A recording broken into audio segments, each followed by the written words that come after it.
atténuer les symptômes de la grippe. Seulement, voilà, des études montrent que ce médicament contiendrait du sucre et peut-être seulement que du sucre. Au Canada, l'homologation du médicament pourrait être revisée suite à une action collective. Sophie Mergen. Voilà. Bonjour madame, je voudrais de l'oxylococcinum, s'il vous plaît. Une petite ou une grande boîte? Une grande, s'il vous plaît. C'est le médicament homéopathique le plus vendu au monde, l'oscillococcinum, un remède censé lutter contre les états grippaux. Mais voilà, des études montrent que le seul effet de ces petites granules, c'est un effet placebo. J'ai l'impression que quand je prends ça au début d'une petite douleur, que ça fait de l'effet. Je n'y crois pas fort, mais ça fait de l'effet. Sur la notice, on peut voir que l'oscillococcinum contient du saccharose et du lactose, autrement dit du sucre. Problème, quand on analyse ces granules en laboratoire, on n'y trouve rien d'autre, pas de traces de principe actif. Si vous faites de l'analyse, vous ne trouverez que du sucre. Il n'y a que du sucre et avec les méthodes actuelles, on ne peut pas détecter autre chose. Au Canada, une action collective a été intentée contre le produit. Les patients se sentent bernés. L'homologation du médicament pourrait même être revue par le gouvernement.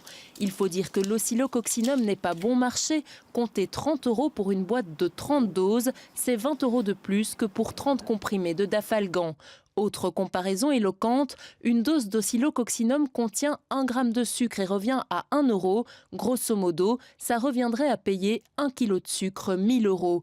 Alors, arnaque ou pas, Boiron n'a pas souhaité répondre à notre interview. Les homéopathes défendent pourtant qu'il y a bien un principe actif, un extrait de Canard de Barbarie. Ces granules ont été imbibées avec une dilution, une dynamisation de certaines substances et les homéopathes sont convaincus donc que ces substances sont capables d'avoir influencé éventuellement les propriétés de ces molécules de sucre et qui après pourraient apporter un bénéfice. Mais comment prouver la présence de ce composant et surtout son efficacité ? En Europe, les médicaments homéopathiques ne sont soumis à aucune analyse en laboratoire. L'efficacité du médicament est évaluée sur base donc des données bibliographiques de la littérature homéopathique qui est fournie par le demandeur de l'autorisation de mise sur le marché. Alors, faut-il des contrôles plus stricts ? Certains se posent la question. Malgré cela, le succès des médicaments homéopathiques n'est plus à faire. Chez nous, 1 foyer sur 2 en a déjà consommé. Le marché des médicaments homéopathiques pèse 35 millions € ici en Belgique. Mais ces remèdes ont-ils vraiment un effet, en plus de l'effet placebo ? De plus en plus de chercheurs en doutent. Voilà, s'il vous plaît.